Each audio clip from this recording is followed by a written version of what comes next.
Greetings, I'm Barrett and welcome to Meet Me at the Table. Today we're going to be doing an unboxing of Dawn of Madness, and who am I kidding? I'm not going to say quick unboxing. I usually always say we're going to do a quick unboxing, but this is going to be anything but quick because I've been waiting for this for a while. This is an all-in Kickstarter pledge of Dawn of Madness by Dimension Games. Quick story, at Gen Con a couple years ago, I did get to meet with Byron. He's an absolutely fantastic individual. He was super fun to meet and super fun to show me all his games. I really enjoyed my conversations with him and looking forward to meeting him again at Gen Con, hopefully this year coming up.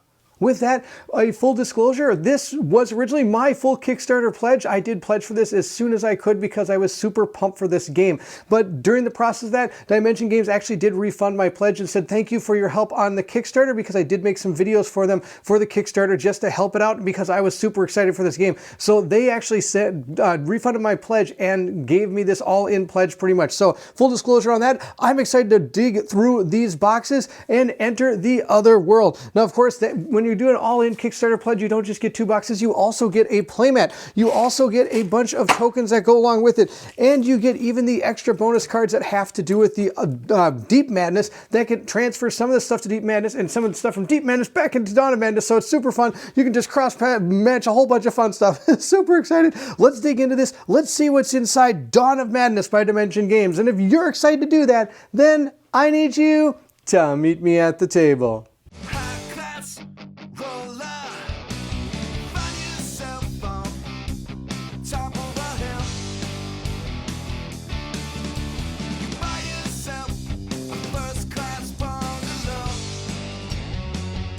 This here is the playmat all set up, and for those keeping score at home, this is about a 2 foot by 3 foot playmat. I'm sure the board is probably about the same size. I'll make sure to put a notation right here whether or not that is the case, and if it's not, you'll know by that notation. Also, I want to preface before we continue any more of this unboxing that this game is definitely an R-rated game. I can guarantee you that right now. Not only some of the images on the board right here, but as we go through some of the cards and characters and things, some of the scenes may be pretty graphic when it comes to, I believe it's more like violence and mutilated type looks and things of that nature. So do be aware of that. This probably isn't going to be for kids at all, but this kind of has that, like, what do you call it? The American Horror Story type concept, where it's like more of that psychological, like really cool, like story-driven horror type experience, as opposed to like a Friday the 13th slasher movie, where of course you do have those moments, I bet, in this game, but it is kind of a way bigger overarching story that kind of creeps into the different minds of these characters. So I'm super excited to dig it out. Now let's put out our first core box and see what's in it.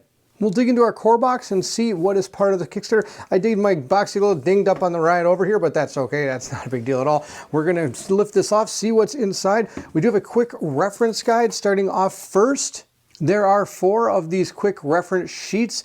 This game is 1 to 4 players, but if you do play single player, you do have to use at least 2 of the characters in the game. But if you do want to play with more than that, you can play up to 4 players, which is why there are 4 quick reference sheets, which does a really good job of explaining all the different parts, the actions, the refresh phase, what the domain special effects do, which I'll probably try to go over some of this as I'm unboxing so you can see some of the components along with what they do. We also have the mental capacity, which is going to be kind of our initiative track over here. It's going to decide who in what order goes, and you'll see maybe a little bit about how that works when I'm unboxing this. I can maybe explain that. We also have how to deal with existence, and of course it gives you a domain card limit, which is only 4. Let's put those aside and continue on. Looks like we have our board next. The board, of course, is going to be the same here as the one that is in the game, so I'm going to put that aside. We'll go through the rest of the components there as well.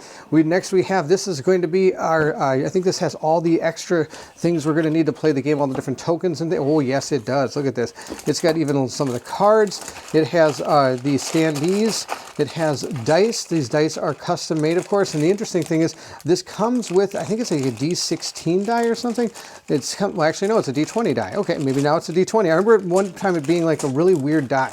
It has some pads and things like that. We're going to go through all of this here, and then on the bottom of it, it does have all of the wonders. Like I said, you can play up to 4 players, and these are the 4 different characters, each of them having their own box. When you play this game, you're going to pick a particular character that's going to have the main basis of the story. And that story then is going to unfold, but the other characters can help manipulate and explore the story and give this person, let's say we're playing this character, more insight into how their story goes along with it. And then at the end, that kind of climaxes into a boss fight of some kind that hopefully ends in goodness, if you could say that, and then you can see how your ending is based on what you've done throughout the entire game. So we're going to set this aside and look at some of the components that go along with it. Then we're going to look at these wanderers. First, let's take a look at the rulebook. The rulebook is about 30 pages long, give or take a few pages here and there. There is going to be some great diagrams showing exactly how everything works, and I'm sure there's going to be some neat art in here as well. That would probably scare little kids,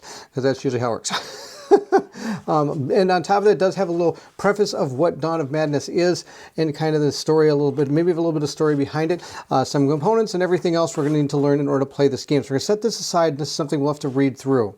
Now, of course, I will be doing a playthrough of this, hopefully very soon. That is my goal. But if you're looking for more content on Dawn of Madness at the time of this recording, I know Byron over at Dimension Games has done a full unboxing of the game. You can take a look at that. Plus, there's been some videos that he's done over the last few years kind of showing a little bit of the game. Also, there's a great person out there named Adventures in Creative Studios. I'm going to put a link to that as well. He does a fantastic job of explaining big games like this, but being able to not spoil anything through the way he does his videos, and they're absolutely phenomenal. I highly recommend checking them out if you're interested in learning how to play this game or any of the other games that he's done. I'll put a link to that, of course, in the description of this video as well. Moving on, we do have 4 giant books. These books are upwards of 70 some pages, and these are for each one of the different classes. Or characters, I should say. We have Emily, Claude, Catherine, and Linus. Fantastic. And I love the fact that they're like names I can pronounce. I usually cannot pronounce the name very well, but these aren't too bad. I can actually pronounce these. It's super, super fun. So we'll have to decide what 2 characters are going to play. I will let my Patreon supporters decide who we're going to play with. I will pick one of them, most likely the nurse. I know one of these characters is a nurse, and I am a nurse, so I'm obviously going to be playing that character, but I'm going to let them choose the other one. That's one of the things, that's one of the perks that my Patreons get as we, if they are part of the Patreon, is I let them help decide who we play with in some of our games. But more on that to come, so we'll see what happens. We're going to put these aside, but these are super big books, and there's a lot of story that goes along with it. And in these stories, you're going to read some of the things that happen to these characters, and you're going to find out all about them. And inside, they're also going to be doing skill checks and stuff using dice and the domains and things of that nature. And I'll kind of show a little bit about that shortly. But those are the books. Look at these. Oh my gosh, super good. I can hardly wait. Next, we have our player boards. There is the farmer, which is Catherine, Claude, the detective. We have Emily. This is the nurse. We're definitely going to be playing with this one. And we also have Linus, the priest. Now, these are going to be special. As you play with these, you're going to be putting cubes into each of these recessed spaces here. And these are going to be the domains that your character has. For example, at the beginning of the game, you're going to roll dice and place certain cubes into these different domains based on what you roll on the dice. So since I'm at that point, let's show the dice here so I can give you an idea of how they all work. So first off, we have a 20-sider in here, which I'm kind of sad. I thought it was supposed to be a 16-sider, which would be absolutely sweet. But this is going to tell you where exactly you can spawn things out on this board. Each one of these is going to have a number to denote it. You're going to roll these, and that's kind of where certain things could potentially come in. Then we have our different dice, which are going to be part of these domains. Now there's 5 or different domains. Each one has its own ability concept here. For example, the red one is going to represent like action, violence, or anger, or something of that nature. Blue is going to, I don't have any blue dice out here. Here's a blue one. The blue ones are going to favor more intellect and the coolness under pressure, things of that nature. Green is more of the awareness or defensive reaction type things. And yellow is going to be empathy, joy, and caring. It's going to have one of those, that kind of concept to it. And purple reflects kind of the strangeness or the bizarre and otherly world type things. And each one of these has have 6 sides, of course, but some of them have more than one type of thing on it. So for example, the red one that has to do more with anger and fighting and stuff like that has 2 of these red symbols, which are built more for that, and only 1 of each of the other 4. So then, so when you roll these up to put things in, I'd roll this up, I would get that symbol right there, and then I would take one of my cubes and I would place it there. And then I can use these cubes if I'm doing any type of sentience tests, or if I'm in combat or something, I need to use it to kind of try to hit the monster, or any of the other, or some other things in the game as well. So if I was forced forced to roll and I needed this particular, I either needed red or I needed that symbol, I could then discard this to help with that. The other ones, for example, are going to, then each one of these, like I said, is going to reflect its own thing here. So for example, this would have more, I think it's the, which one is it here? Yes, this one. It has more of this particular symbol. And of course, the domains have their own thing, or the sentience, sorry, the colors are sentience. The domains are the different types of here on here. Those also have their own thing. For example, the hand stands for like action and attack, like I was talking about. So it kind of really pairs well with this action and violence. The brain deals with thought and inspiration and problem solving. So that's why there's a lot of that on the blue one that has to do with intellect and coolness.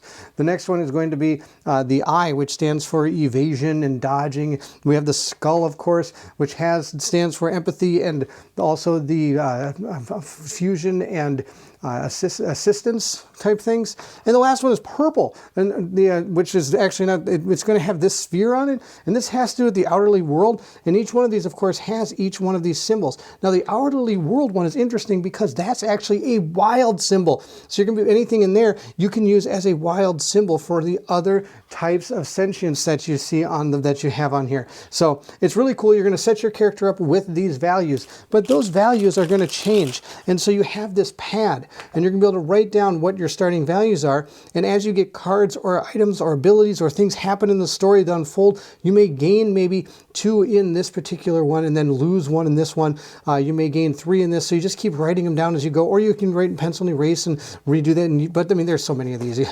I don't think you have any problem. But of course, this game is highly replayable. It's not just a one and done type experience, because these stories that unfold, there are so many stories and so many places to visit that you would never be able to see it in one playthrough, even close. So you have to play it multiple times. Not to mention, each one of these characters has its own story that evolves as the game goes forward. So there's so much about this game that is super, super cool. So those are the player boards. Then we also have seen the chart here, and we've seen some of the dice. Now, I do want to mention that since I did get the upgrades for this game, these are the tokens that come as part of the upgraded Kickstarter packets. These are the tokens that are going to replace the colored cubes that you place down. So these are going to be I think they're sentient markers in these. So we have like the red one here, which looks super neat. Oh, these look really good. They look very good. Look at these. Super, super cool. And they're nice and thick, and they have these, they're made of metal. So that's pretty awesome. And they have kind of the bead encased in metal type thing. So super cool. And I got 120 of them. I don't know when I'm gonna need 120 of these, but super awesome. We'll put those aside and move on. Quickly, a couple other things found in there is we did get some baggies, and we got some stands for the standees that are in this game. You can use standees in the game, or you can use the miniatures that this game comes with. We have just regular standees with the bags. We'll put those aside. Now let's move into some of the punch boards. You're just seeing a bunch of tokens on here. These are Devour tokens. It's a mechanic that allows you to increase the difficulty of this game. There are existence tokens here because some of the monsters will be using those if you decide to use that in your game. We have damage tokens down the side here. These are existence tokens. Our characters can gain this as kind of a resource that can be used to mitigate damage, or it might be something that if you did have this, you would actually be taking some damage. That you'll be gaining those through some of the stories. These are our round markers here that we're going to be using. They're going to signify how we're doing the game. We do have some plant tokens down here. Over on the side here, we do have void tokens. These are pill tokens. There are specific tokens here for some of the actual characters in the game. These, I believe, are going to be for Emily. This is cool. These are going to be our end game scoring tracker. You're going to be tracking how you're doing in your story round, and once one of the tracks reaches 10, then you're going to move on. And depending on which track it was that reached 10 and which ending it was, that I believe is going to be how the finale is going to take place. And then of course how the finale takes place, when that finishes, then you're going to get your actual ending. So there's multiple endings to this game, which is super cool. We also have our consequence tokens, which are right here. And then down here we have trap tokens. Now these are dual-sided, so some of them are going to turn into these bluer tokens here. And these are now of course not A and B anymore. You might just move these around not knowing what they are maybe in people's scenarios. And these are the different round trackers. Again, you're not going to know these I believe are going to be story moments you're going to read, but you won't know, I believe, where they are, or you're going to set them up so you can know. Of course, we'll have to read the rules to see exactly how that all transpires. We're going to continue on, and the next one is actually exactly the same type of tile, except a few different numbers out here, but everything else on the tile is exactly the same. We'll move on to the next one. This is going to have a lot of our standees, and it's also going to have some of the things we're going to use to track where you are on the mental capacity track. These are 3 of our characters up here, and then some of these are going to be all of our monsters and things of that nature, and we'll see a little bit more of those when we see some of the cards for them. Down here we see some of our completed tokens, and on the back side are going to be exhausted tokens. When you move through here and actually go through one of the card on the parts of the story for that particular area here, a lot of the times these will tell you to place a completed token down on it, meaning that you've completed that particular card and everything that goes along with that particular part of the story for that character. The other tokens you see, void eye tokens that are used for a particular wanderer's story. It might be like Linus's or Claude's or something. These down here are kind of cool. These are going to be abomination lineage tokens. So as you play through the game, there are going to be lineage, these envelopes. And what you're going to do is you're going to drop these tokens in if the game tells you to. And so you'll put some of these in these envelopes. And then once you move on to the next part, it'll ask you how many things you have in the envelope. And of course you dump them out, see what you have. And on the back, there might give different powers or make the things do different things when you move into the next part of the game. So it's a neat little system they have that you can do to make things a little bit more difficult. And like I said, there's ones for all the different types of abominations. I believe there's 4 because there's one abomination chasing each one of these particular wanderers depending on which one you're playing. Again, we have more character enemies here. We also have some of our malformations. Depending on if you die or if certain parts of the game take you down different paths, your character may start evolving into something that's more gruesome and horrifying than what they originally started as. And these malformations, for example, here's one set of them. You're going to be becoming worse and worse for yourself, or it could be better and better. You might become stronger when you go down here, but the ending might be a little bit easier, but it might have a worse ending for you. I don't know. We'll have to see how it all goes down. Maybe it might be good to go down this path, but maybe it's not. We'll have to see. So these are some of those characters. These are the different malformations right there. Again, we have more abomination tokens on this one. Moving into the next set of tokens, it looks like we have clue tokens. These are going to be, again, used for one of the character's stories. These also are used for a particular story. I think that is also used for Linus, maybe. I think that might be faith tokens that he has. These right here, those are going to be, there you got a lot of these. There's going to be a ton more of these coming. These are going to be all of our different domain rift tokens. So when we look at some of the enemies, actually I'm going to show you one right now. Here's Bile. I'll go into a little bit more about these characters soon after we get through the punch boards. But Bile here, if you notice on him, he has these 3 rings. And what you're going to do is you're going to roll up certain dice, and then you're going to put these on there. And those are going to be kind of what he's weak to. And so when you go to take advantage of trying to take this particular enemy off the board, you're going to want to try to match those particular domains and sentience up with this character to be able to injure him and take him off the board. And each one of these does have a certain amount of health. This is going to be their mental capacity and where they're going to start on the map. I might as well explain one of these since I'm holding it. Next, we also have our reward for beating him. We're going to get some of these crystals here. Each one of these monsters usually has a passive, and if you look at, they all have different passives and things, and there's a lot of different enemies here.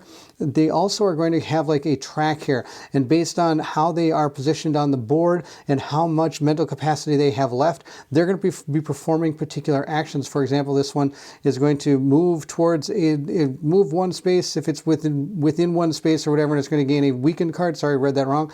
But of course, if this particular token or sentience or domain is in this particular area here, it's going to be able to activate this power instead, making it way more difficult, and we want to try to take this guy out right away. I think that's a cool concept of how each enemy is going to be different based on what dice rolls you roll on here. They might get extra boosted powers going along with them. And then when you do go to take out certain weaknesses, those tokens are going to be removed. Once they're all removed, you're going to roll new ones in. So they do refill up if you're not able to take out the 4 wounds. But if you've already tried to hit 3 different times, you can't take them out. Oh no, you might have problems. So this is Bile, and there's a contagion. And on the back, each one of these is going to have a little story about, or a little blurb about what they are. But I mean, just look at some of this art. It's absolutely out of control amazing. I'm super excited to dig into this and paint some of these miniatures and get some of this up here. Yes, there are miniatures. We're going to get to those, I promise. It's going to be super cool. And also, each one of these, most of these will appear in certain stories, but some of them you're going to see more often in certain stories based on the characters. For example, you might see more of like aftershock and hysteria and lobotomy in the nurse's particular story, potentially, because they might have to do with things that you would have seen in, I guess you could say, a sales line where a nurse may be working. We have Flagellant, we have Forsaken, Purgatory, all these different, like this might be for the priest because he has to deal with these certain things in his life, and he has to try to beat back his evil darkness that he has, or has to purge the darkness or something. There are going to be ones, I believe, specifically for your each wanderer's, what do you call it, a story, but do know there are a ton of these. Like there's Viscera here, that could be part of Emily's story as well. Bestial, Feral, we have Rabid, and of course each of these could become, are equally strong and deadly depending on where they are on the board, and there's all different kinds of these, and each one of these I think has, yeah, there's green ones, and there's these. I think the green ones are the ones that are going to appear, I think, in a lot of different people's stories, but these are going to be the ones I could be completely wrong, that are going to be, or else it's the other way around. These are more often than not found in every person's story. I think that's what it is. And then these are usually pretty specific to particular wanderer stories. The ones that don't have the green, I think, are going to be more, you're going to see these more often in all the different stories. They're kind of a common type enemy. All right, let's put those aside. Enemies are awesome. Let's continue with the tokens. Again, more damage tokens, more standees, more tokens that you're going to use for the mental capacity track. I think these are all the standees. I think the ones that have kind of the white is going to be the ones used for the mental capacity track. We'll continue. Maybe we'll see some of those. Here's some, again, more punch boards. Pretty much the same punch board as last time, just with some different colors here, or different types of enemies and things. Let's put that one aside. Moving on, we've got one more set of tokens here.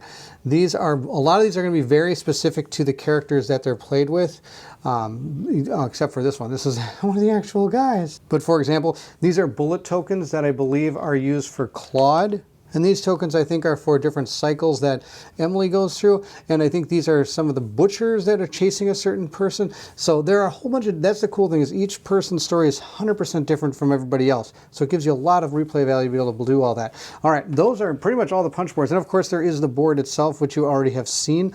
I did confirm that this is pretty much the same size as the playmat itself. So there's no difference in size there. After talking about the monsters and terror cards and things of that nature, all of these fun things right here, we also have abominations, which are big bad kind of creatures that are always found in the main story part of it. I don't think it's in the finale. If it is in the finale, it's something you have to deal with.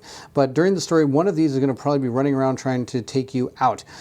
For example, here I have aggression. Now notice this symbol up here. That's that devour symbol that you saw on the punch boards. Like I said, that's going to make a way of making the game a little bit more difficult. So for this one says, for each time an aggression loses life, they're going to spawn a devour token on a random world shard, which of course I believe would make that particular world shard here null and void. I don't think you'd be able to do the story there. Of course, I don't know that. I haven't read the rules yet, but it kind of seems logical. But I don't think there's going to be anything logical in this game. Of course, it also has its own powers, and then it has its own set of AI thing that you're going to read through to figure out how this thing is going to react. And as you can see, it's got a lot of health and defense on it. So these are going to be tough critters running around. There's like aggression, frenzy, fury, and of course, I believe the story itself will tell you which ones to use: bust, frailty, freedom, or instance, or you get to choose them and place them out there. They do have a backside, which has, I believe, even more rules about them on the back here. So for example, here's aggression. Oh, aggression looks so cool. This was, when I did the prototype, this is one of the ones I had. This was super cool miniature to be able to get up and paint. And if you're interested in seeing what one of these miniatures looks like painted up, you can check out my really old playthrough from a long time ago.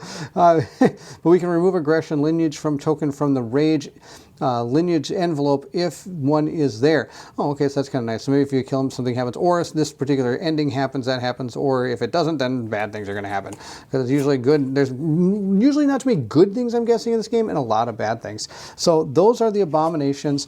There's 8 of them, and then there's also these terror cards as well that symbolize more of these smaller monsters that are going to be running around the board as well. Moving into some of the cards, we do have what are called domain cards. These are kind of item cards. So I'm going to show you the one on the back here. This one right here is kind of one they use as an example.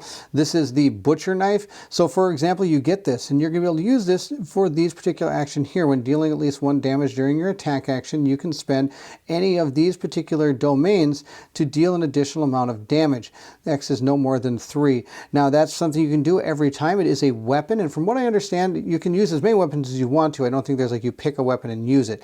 One thing you can also do with these cards, if you're looking for let's say these red eyeball type symbols, you could discard this from your inventory to get those particular results, so that it hopefully gives you a chance of getting through a particular challenge that you'd need to. And there's a lot of these that you're going to be able to pick through or draw and pick through as you're going through the game. It may tell you to draw one of these randomly, it may tell you to pick one of these from the deck as you go through the different stories. Next, we have 80 Confrontation cards. These are going to be based on the abomination you use. There are 10 for each abomination.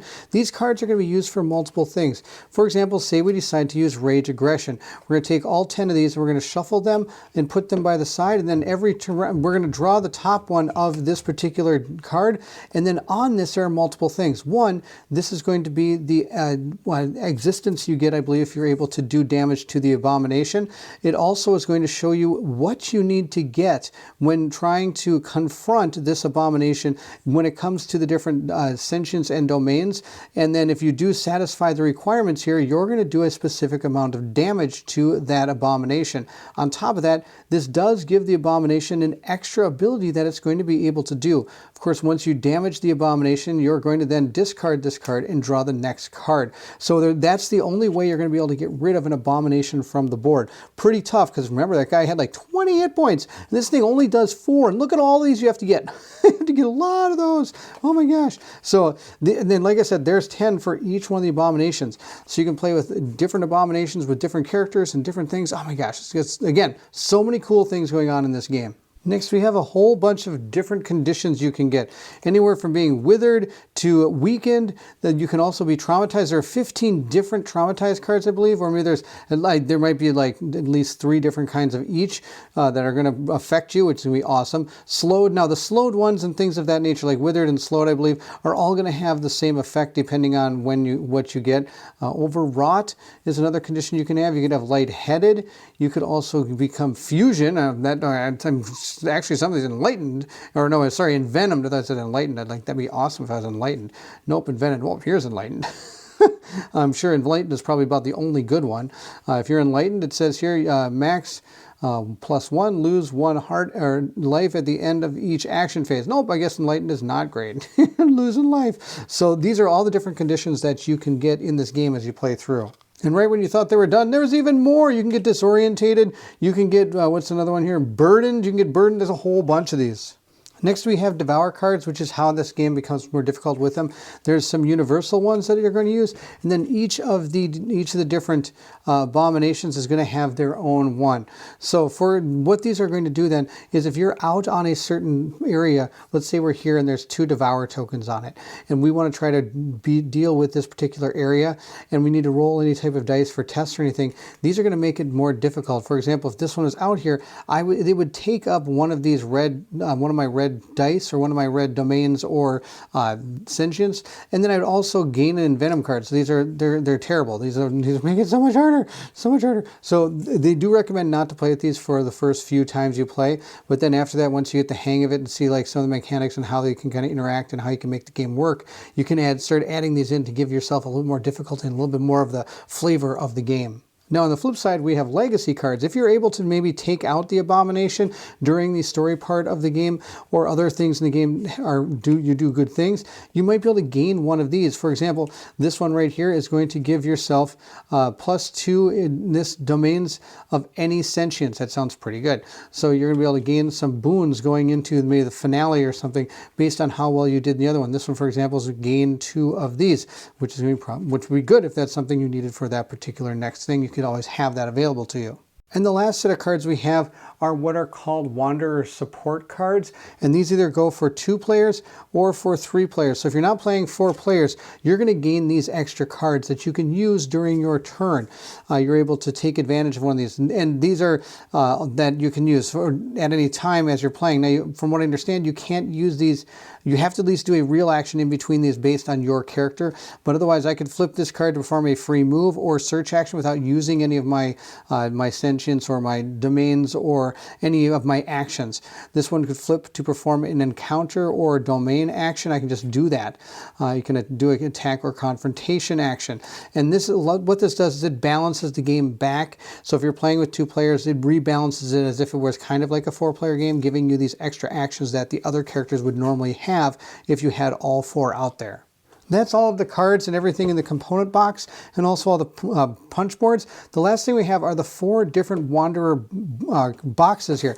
So we're going to open these up. Now, in theory, hopefully none of this is spoiled. I'm guessing stuff that says, like, please remain hidden stays hidden inside these, but we shall see. The first thing in the box we found is the Malformation, and I believe like some of the final boss cards. I'm not going to spoil any of these. We'll see how those transpire as we do our playthrough.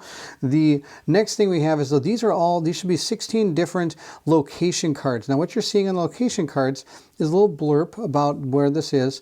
You're going to, if you decided to explore this location, you would read that in the actual storybook. These up here, these are the different sentience or domains. I apologize when we get those both mixed up so many times.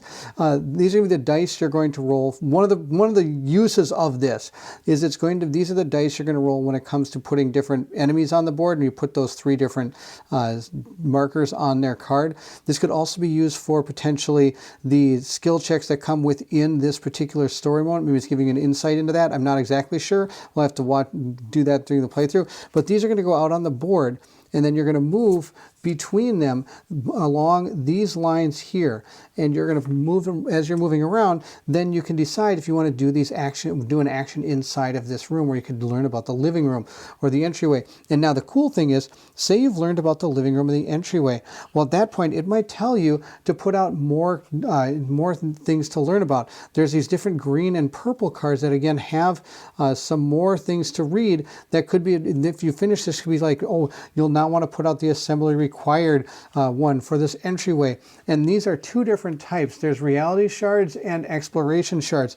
The green ones are reality and the purple ones are exploration. Now, when you go to explore those particular things, the exploration shards are going to be ones that you're going to view the world through your own eyes, where when you go to the reality shards, those are going to be built through the actual character that you're playing with in this game. So this would be, for example, it would see through the eyes of Emily inside say the living room, if this was a reality shard for that living room thing.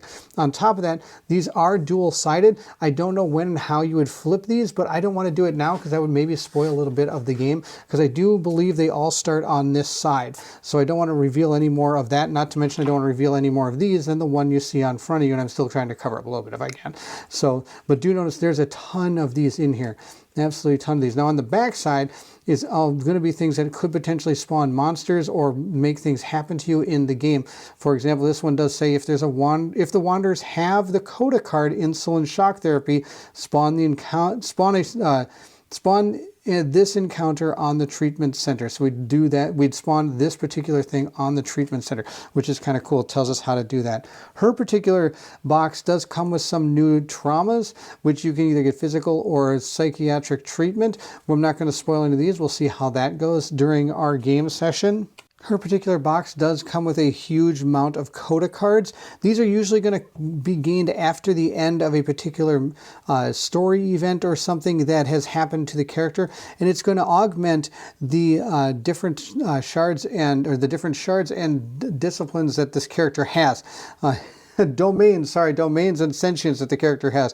Oh my gosh, I'm going to get that mixed up all the time. On top of that, on the back side is a particular part of the card that you can use to help maybe hit that abomination. So remember the abomination had all those different symbols and colors?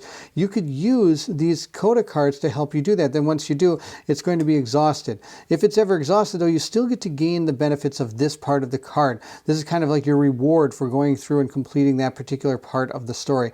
And again, there are a ton of these out here, and a lot of them do have to do with gaining points towards your character that you can use to help. I think that's about it. There's some that are going to, I think these are going to be for the ending of the game, so I don't want to spoil any of those, and kind of where you would move on to and what ending. And on top of that, there is a box of cards that I am not going to open. This I'm going to keep sealed. So that's everything inside of Emily's box. The other three boxes I'm not going to spoil. They pretty much have the exact same type of concept in them.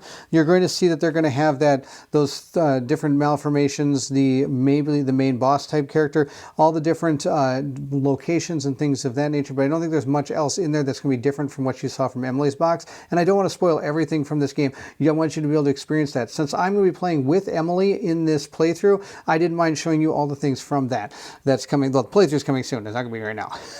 These cards, though, are going to be able to place some of the monsters, Toxin, Visceration, Rage, and Masquerade, and Mongrel, into Deep Madness. And here's the initiative cards for those, and of course the stat cards for them. So that is pretty awesome. Then on the flip side, we have these two things. This is again part of the Kickstarter things, where we're able to bring characters from Deep Madness into Dawn of Madness. Now I believe this is all from one expansion. I think it's called the 12 Faces. I could be wrong about what the name of it is, but it brings, well, 1, 2, 3, 4, 5, 6, 7, 8, 9. Let's go with 9 faces or 9 things. I could be wrong. I'm sorry, I don't know the name of it. But these are going to bring those particular enemies from Deep Madness into this game. And oh man, I remember this one. This one's freaky. A lot of this is freaky. What am I talking about? Samuel Smith is going to be able to come in. The Ward of Phillips, Hana. Now I've done this. I've done Deep Madness a total disservice of not playing on the channel. So I'm going to make sure that also hits the channel very soon, because Dawn of Madness and Deep Madness are super cool games. Now, of course, they're not linked, I don't believe, in any way at all, except for the fact that you can kind of pass some of the enemies back and forth. The next thing we're going to do is open the Other World box. This, I believe, is going to be the miniatures for this game. Now, this box sadly did get binged around a little bit. There's a little bit of wear and tear on the bottom of this box, but that's okay. First thing we have is a sheet that is going to show you where all of these different miniatures are going to go. I'll do my best to prevent glare on any of this. I can't promise you anything. If we open this up, I wonder if it's taped shut. It might not be. It might just be, oh, it's really just factory sealed super well. All right, nope, it does have tape. Oh, of course it does. Here's the first tray of miniatures. There are some pretty cool sculpts going on here. Look at this one right here with all the different hands coming out. Now this, I believe, is somebody's malformation. It looks like him standing here. It looks like it might be Claude maybe, which is right here. Here's the priest. This is Claude, so these must be all of Claude's things. I think it's Claude. This is going to be our nurse, which is going to be Sweetness. She's right there. And then she malforms. Look, she gets like a saw blade. Oh my gosh, that's super neat. Then let's see how she keeps going here. She gets more of a saw blade. I know I used to have some of the miniatures for this game a long time ago. Sadly, I don't have them anymore. That looks pretty awesome. If you're looking, like I said, interested in seeing how some of these looked painted up, you can check out my old playthrough from a long time ago. Here is going to be one of the other malformations. Now these are some of the enemies. Apologize, I don't know which ones are which in here. I don't know if I'm a big fan of them being red, because I do paint my miniatures, and red is sometimes a little bit hard to prime over, but that's okay. That's okay. We'll be able to do it. Look at that one. That looks pretty neat. All right, put that one back. This is just the first of the boxes of miniatures that this comes with. So, of course, this does have all the different enemies I believe you're going to see in the game. Oh my gosh, there's like 3 rows of them. Oh, look at these big ones at the bottom. I'm totally grabbing these two. We're going to look at all of this. This next box, I believe, is going to be all the different abominations. I could be wrong, but these look pretty abominable to me. Look at these guys. Oh my gosh, this guy looks great. I love the detail. Like, here's one of these are super cool. Look at this giant scorpion type guy. It's like, I believe it's like Rage, I think, or something. Is the name of that one. Oh my gosh, these are super good. So we find another one up here. Look at this guy. That looks pretty sweet, super cool. We've got another one up on the top here. We'll look at some of these as well, and then we're going to get to the next one at the end here. I think this is that, not maybe like Mongrel. I don't know if it's called Mongrel, but it was if it goes to Deep Madness. All right, those are these. There's a whole bunch of these in here. I think these abominations look like they kind of evolve or turn into other things. Oh my gosh, look at this one. It's like with this whole skeleton kind of hanging out above it. That looks super awesome. Oh, okay, I can see where this could give somebody nightmares. And lastly, I'm going to guess some of these are like the boss monsters at the end, because these are just huge. Look at this thing. Absolutely huge and absolutely grotesque. Super cool. Super neat. Put that one back. Let's see this guy. Like, I'm guessing these have to be end bosses. Look at this one. It's like in the corner of a room, just coming out at you, coming out of the walls even. Look, it's like climbing on the wall, coming after you. Oh, yuck. That's absolutely amazing. I'll try to put him back in here. We have some of these other ones as well. Look at this one. Creepy. Creepy, creepy, coming with this big hand coming after you. It looks awesome. Oh, look at this one's holding like all the different hands and like this like scepter type thing. This looks super neat as well. There's so many cool looking miniatures. All right, I think that's about all the miniatures. And there you have it. That is the end of the unboxing of Dawn of Madness, something I have been waiting for a long time. I'm super excited to get this to the table. We're going to probably get some painting videos done for our character that we're going to be playing with. And then, of course, I'll be picking a different character as well. If you did enjoy the unboxing, don't forget to like, subscribe, and hit that bell so you know when Dawn of Madness comes out so you can see the full playthrough. Also, please feel free to leave anything in the comments section below. I would love to hear from everyone. Have you had a chance to check out Dawn of Madness? Is this something you're excited for? Or is this something you passed on because it might just be a little bit too much for you? This is going to be... I'm interested to see how deep this goes. Byron has an absolutely amazing imagination. I think he wrote almost all of the stuff that has to go with this, so I'm excited to dig into this. He actually did write a book. If you don't know, please check. I think you can get it on Amazon. He wrote a book. It's absolutely fantastic. Now, if you're interested in supporting the channel, please feel free to check out the link to my Patreon. It's found in the description of this video. Those that have joined the Patreon are shown here on the screen. Thank you so much for your patronage. It does mean the world to me. And of course, some of the perks that the members of my Patreon get is they do get to watch the playthrough videos that Colin and I do, usually ahead of time, about 1 or 2 days without commercial interruptions.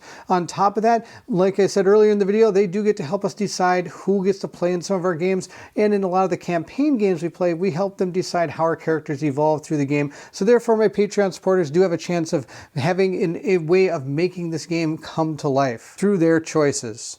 Again, thank you so much for watching. This was the unboxing of Dawn of Madness. And if you're excited to see Dawn of Madness playthrough, or of course anything else Colin and I have coming up next, then I need you to meet me at the table.